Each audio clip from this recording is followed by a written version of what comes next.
दोस्तों नमस्कार, बहुत स्वागत आपका चौकस भारत में। मैं आपका दोस्त ब्रजेंद्र।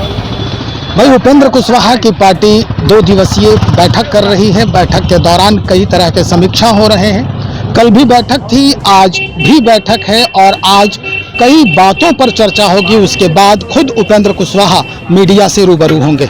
लेकिन इस बैठक में क्या कुछ नए आयाम जो हैं वो जुड़े हैं, क्या कुछ परिवर्तन होने वाला है इस पार्टी में, या फिर आने वाले चुनाव में यानी विधानसभा चुनाव की बात करें तो उसमें हम आपको एक एक करके बताने का प्रयास कर रहे हैं। और इस पर सहयोग करने के लिए हमारे साथ इसी पार्टी के नेता हैं सोनू कुशवाहा जी।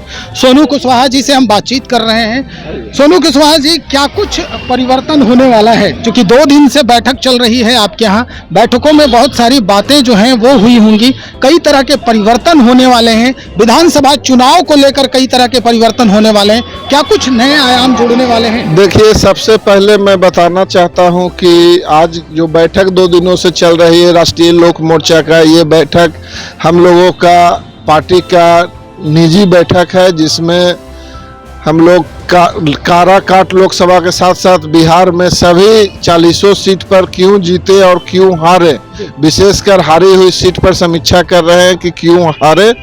दूसरा, हम लोग का सदस्यता अभियान विधानसभा चुनाव की तैयारी के लिए किया जा रहा है। सदस्यता हर विधानसभा में हम लोग 20,000 का टारगेट लिए हैं। 20,000 की सदस्यता बनाएंगे, सक्रिय सदस्य। और तीसरा, विधानसभा की तैयारी, एनडीए को इस बार 200 पार करने के लिए मजबूती से संगठन काम करेगी। इसी सब बिंदु पर हम लोग अभी चर्चा कर रहे हैं माननीय उपेंद्र कुशवाहा जी के नेतृत्व में। हार की बात अगर कहें काराकाट की, तो भाई जद्दोजहद बहुत हुई, बहुत परिश्रम किया है आप लोगों ने, लेकिन फिर भी हार गए। इस समीक्षा में ये पता चला कि हाँ भाई, किसकी वजह से हारे हैं। कुछ लोग तो आप ही के दल के हैं, वो कह रहे हैं कि हमें तो अपनों ने ही लूटा, गैरों में कहाँ दम था।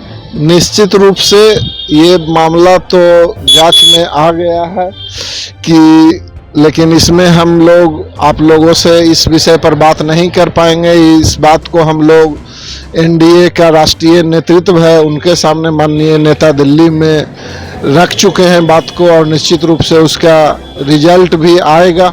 निश्चित रूप से रिजल्ट आएगा। आज बैठक अंतिम दौर में है और आज के बैठक में खुद उपेंद्र कुशवाहा जी संबोधित भी करेंगे, प्रेस को भी संबोधित करेंगे।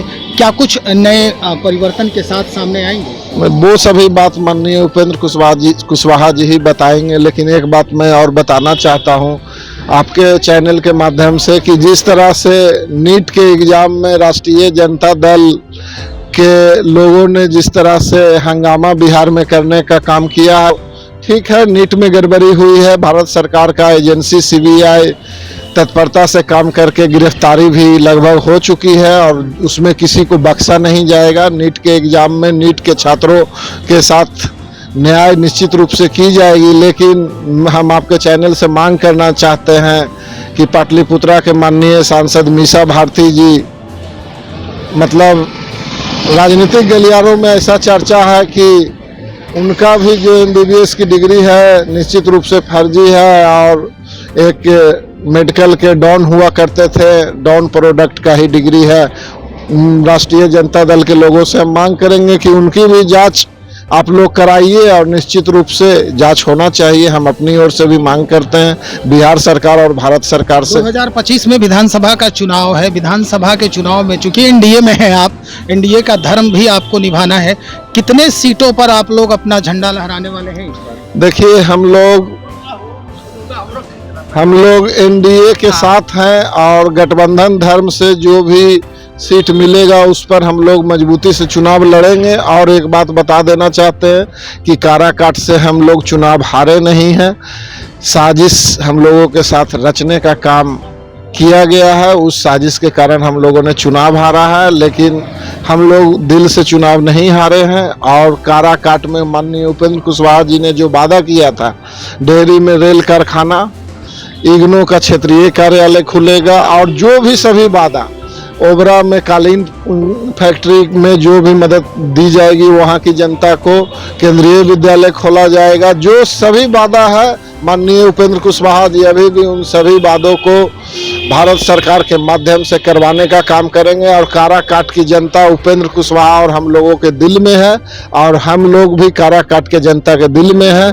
बस बीच में जो साजिश रचने का काम किया गया निश्चित रूप से बहुत दुर्भाग्यपूर्ण है और वहाँ की जनता भी ऐसे लोगों को इतना मत देने का काम किया जो निश्चित रूप से आप उन पर मतलब दर्जनों केस महिला उत्पीड़न का है और महिला उत्पीड़न के मामले में कोर्ट में से उन पर कार्रवाई भी आगे आने वाले दिनों में निश्चित रूप से होगी। सोनू जी, ये तो बात सही है जो आप कह रहे हैं, लेकिन ये भी बात सच है और मतलब 100% सच है कि वो व्यक्ति जिसने उपेंद्र कुशवाहा जैसे प्रतिष्ठित नेता को हराया है, कोई राजनीति बैकग्राउंड नहीं था और फिर भी वो दूसरा मतलब अगर कहा जाए कि वो वहाँ पर रनर जो है चुनाव में वो तैयार हो गया और ये भी अब कहा जा रहा है कि अब काराकाट में अगली जो सांसद बनेंगे वो पवन सिंह ही बनेंगे, जैसा कि लोगों का कहना है। तो अभी भी आपको लगता है कि काराकाट में उपेंद्र कुशवाहा का दबदबा बरकरार है? निश्चित रूप से रनर किस परिस्थिति में हम आए हैं, भाजपा के ही नेता भारत सरकार को चिट्ठी लिख के जारी कर दिए हैं कि किस तरह से साजिश रचा गया और मैं आप लोगों को बता देता हूं कि काराकाट से अगला लोकसभा भी माननीय उपेंद्र कुशवाहा जी वहीं से लड़ने का काम करेंगे और जो पवन सिंह को मत देने का काम किए हैं, अपना मत दे के मत को बर्बाद करने का काम किए हैं, वो लोग भी अब सजग हो गए हैं। वो लोग भी अपनी गलती को मान रहे हैं कि विकास पुरुष को वोट ना देकर काराकाट के लिए उपेंद्र कुशवाहा जी विकास पुरुष हैं, थे और रहेंगे। और हमने पहले ही बता दिया कि जो भी काराकाट में आगे का रणनीति है, डेहरी का रेल कारखाना हो या इग्नू का क्षेत्रीय कार्यालय उपेंद्र कुशवाहा जी के नेतृत्व में खुलेगा और विकास के मुद्दों को काराकाट की जनता समझेगी और अगली बार लोकसभा में निश्चित रूप से उपेंद्र कुशवाहा जी भारी बहुमत से जीतेंगे, क्योंकि उनको जो गलतफहमी फैलाया गया वो गलतफहमी काराकाट की जनता से अब दूर हो चुका है। काराकाट की जनता हम लोगों के साथ निश्चित रूप से है। चलिए, बहुत शुक्रिया जानकारी देने के लिए। हमारे साथ सोनू कुशवाहा आरएलएम के प्रतिष्ठित नेता हैं और ये स्पष्ट कर दिया है इन्होंने कि क्या कुछ हुआ है। लेकिन एक बात हम भी कह देने का प्रयास कर रहे हैं, हम भी बताना चाहते हैं कि का वर्षा जब कृषि सुखाने, जब खेत पूरा सूख गया हो तो वर्षा होने का कोई मतलब नहीं रह जाता है। फिर भी इन्होंने अपनी जो हिम्मत है उसे हारा नहीं है और लगातार दमखम के साथ फिर से आजमाइश तो करेंगे ही। फिल वक्त विधानसभा को लेकर जोर शोर चल रहा है, लोगों को जुटाने, लुभाने, रिझाने की कोशिश हो रही है और जितने भी अपने लोग हैं उन्हें काफी उस ट्रैक पर लाने का प्रयास किया जा रहा है कि भाई इस बार रणनीति कैसी हो जिसमें हमें जितना भी एनडीए की तरफ से सीट मिले उस पर हम काबिज हो सके, आरएलएम का जो झंडा है वो बुलंद हो सके। तो चलिए देखते हैं, हमें भी इंतजार करना है और आप भी हमारा साथ दीजिए, इंतजार कीजिए, हम वो भी खबर आपको दिखाएंगे क्या कुछ परिवर्तन होता है इस पार्टी में भी। बहुत शुक्रिया आपका।